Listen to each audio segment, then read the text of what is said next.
Welcome to The Explainer. Today, we're on an absolute mission to completely demystify the biomechanics of equipment-free training. I mean, if you've ever thought your living room just wasn't enough to build serious muscle, well, prepare to have your mind totally changed by the hard science of bodyweight strength. Let me ask you something right out of the gate. Can you build real strength without lifting a single weight? It's a fair question, right? But we really need to challenge this myth. This idea that you absolutely have to have heavy metal plates, clanking barbells, or some overpriced gym membership just to get big and strong. Okay, let's dive right into this. Here is our roadmap to prove that gravity is, literally, the only equipment you need. We'll hit 1. The bodyweight strength myth. 2. Closed kinetic chain science. 3. Hacking progressive overload. 4. Pulling and leg solutions. And finally, number 5. The clinical verdict. All right, moving right into Section 2, Closed Kinetic Chain Science. This right here, this is the secret engine of bodyweight power. Let's get into the physiological foundation that makes calisthenics so incredibly effective. So, to really get why bodyweight training works, we've got to talk about how your nervous system actually recruits muscle. Enter the closed kinetic chain movement. It sounds super technical, but it's basically a system where your distal segment, which, by the way, is really just a fancy science term for your hand or your foot, is fixed against an immovable surface. And think about it, your floor provides the absolute ultimate fixed resistance point. Because your hands or feet can't move, the force you generate gets sent right back up through your body. This forces multiple joints and muscle groups to fire and work together at the exact same time. Now, compare that to a typical gym machine. On an open chain machine, your hand or foot is moving freely through space. That usually isolates just one single muscle, and honestly, it often creates these shear forces right on your joints. But in a closed chain movement, think of a push-up or a squat, you get these compressive forces instead, which actually enhance your dynamic joint stability. This multi-joint co-contraction is a total game changer. Seriously, closed chain movements demand 60 to 80% higher stabilizer muscle activation than those machine-based open chain ones. You are literally teaching your entire body to work as one powerful, cohesive unit. Which brings us to, honestly, the most common objection people have to training at home. Section 3. Hacking progressive overload.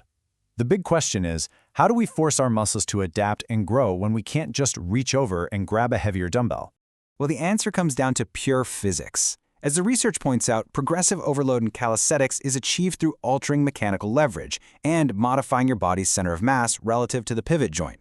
Put simply, you just need to think of your body like a giant lever. By manipulating your angles and shifting your center of mass, you are creating the exact biomechanical equivalent of sliding more heavy iron plates onto a barbell. It's crazy, but you are your own dumbbell set. Now, what's really interesting about this is how perfectly ground reaction forces map this whole concept out. If you place your hands up on a 60-centimeter box, you're shifting your center of mass backward. That means you're only pushing about 41% of your body weight. Not too bad, right? But move down to a regular push-up on flat ground, and boom, that jumps to 64%. Now take it a step further and elevate your feet on that exact same box. Your center of mass shifts forward onto your upper body, and suddenly you are pushing 74% of your total body weight. You literally just dramatically scaled your resistance simply by changing an angle. No extra weights required. But wait, it actually gets even heavier than that. Scientific measurements reveal that at the very bottom of a standard flat ground push-up, a lean, resistance-trained guy is actually pushing a massive 75% of their total body weight. Think about that for a second. That bottom position, where your chest is hovering like just an inch from the floor and those muscles are in a fully stretched state, it delivers an absolutely incredible mechanical load. And this right here is exactly how an athlete travels along the bodyweight strength continuum. You start off with your beginner foundations, like the knee push-up, where you're lifting just under half your body weight. Then, by systematically tweaking your leverage, maybe widening or narrowing your base of support, or shifting your weight slightly, you can progress all the way to elite unilateral power. I'm talking about the one-arm push-up. You are continually forcing your muscles to adapt, and you're doing it all without ever touching a single free weight. All right, now we absolutely have to address the elephant in the room. Section 4, pulling and leg solutions. Because skeptics, they always ask two things, right? How do I train my back without a pull-up bar? And how do I build big legs without a massive squat rack? Well, let's break those plateaus right now. It turns out you can successfully develop serious pull strength and mid-back hypertrophy using just basic stuff around your house. You've got the doorway row, just leaning back and pulling your chest toward the frame. There's the towel row, looped around a sturdy pole. The table row, where you're literally pulling yourself up from underneath your dining table. Then we have the Superman pull down. And finally, the reverse snow angel. And let me tell you, I mean this playfully, but I am completely serious, the continuous isometric tension on the reverse snow angel, it will absolutely humble even the most advanced heavy lifting gym goer, for sure. Now let's move down to the legs. To replace that heavy squat rack, we're going to ground the science in everyday reality with something called the couch hack. By simply sliding your heels right under the gap of a heavy, stable couch to securely anchor your ankles, you've just created a station for the ultimate bodyweight leg builder right in the middle of your living room. We are talking about the Nordic hamstring curl. Now, fair warning, the Nordic curl is a brutal, highly effective exercise. You really have to use a progression ladder to conquer it safely. You start off with a band-assisted descent or maybe a yoga ball walkout just to offload some of your weight. Then, you limit the range of motion by lowering yourself onto some stacked pillows. From there, you focus purely on the full negative. That's a slow, grueling 3 to 5 second eccentric drop. And then finally, you achieve the full repetition. This massive eccentric overload actively stretches the hamstrings while they're contracting, and that creates this microdamage that triggers real, incredible structural growth and reinforces your tendons.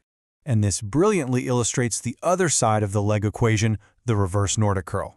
By kneeling down and slowly leaning your torso backward, you place a really high eccentric load directly on the anterior thigh.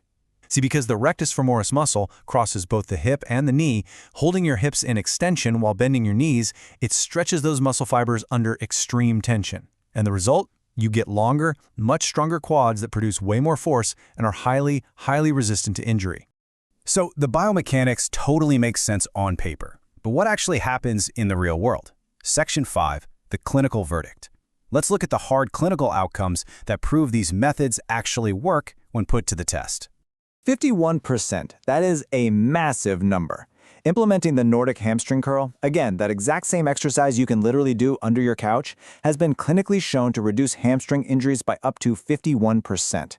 The eccentric overload actually forces the hamstrings to adapt so they can handle high-velocity stretching forces. It acts like literal armor for your legs. And hey, if you're worried about muscle size, the clinical data is crystal clear there too. Researchers found that a high-volume bodyweight training protocol, we're talking 32 sets a week, resulted in a massive 9.4% increase in quadriceps cross-sectional area. Guys, your muscles literally do not know whether the resistance is coming from a heavy metal plate or just the gravitational pull on your own torso. Mechanical tension is simply mechanical tension. So, the crucial point here is this. Calisthenics doesn't just make you good at calisthenics. An 8-week clinical study on male kickboxers proved that mastering your own body weight translates directly to lifting heavy iron. The athletes doing purely bodyweight programs saw significant increases in their 1-rep maximums for both the barbell bench press and the barbell squat. The strength is completely 100% transferable. We've seen the biomechanics, we've gone over the leverage hacks, the progressions, and the clinical proof. You now know exactly how to turn your own body and your living room into an elite training facility. So I'll leave you with this provocative thought to chew on. Gravity is totally free, and it is available to you 24 hours a day, 7 days a week. So are you taking full advantage of it?